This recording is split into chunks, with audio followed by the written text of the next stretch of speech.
let's try to compute 6 times 37.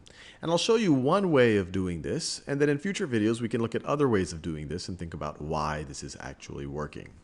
So what I like to do, and this is often called the standard method, is take the larger of the two numbers. It doesn't matter if you're doing 6 times 37 or 37 times 6. They equal each other. 6 times 37 is the same thing as 37 times 6. So what I like to do is I take the larger of the two numbers and I write it on top. So I'll write 37.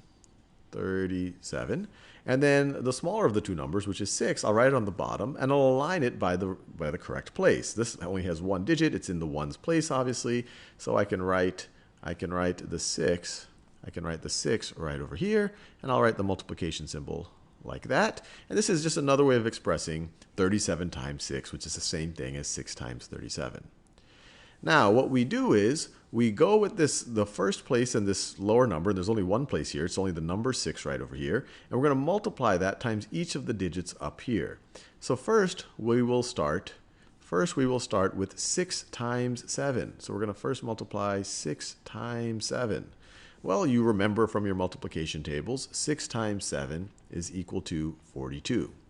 Now, we don't just write 42 here, or at least not in the standard method. We wouldn't write 42 here. We'd write the 2 in 42 in the ones place. So we'd write that right over there. And then we'd carry the 4 in 42 up to the tens place. Now, we need to think about what 6 times 3 is. What 6 times 3 is. Well, once again, we know 6 times 3 is equal to 18.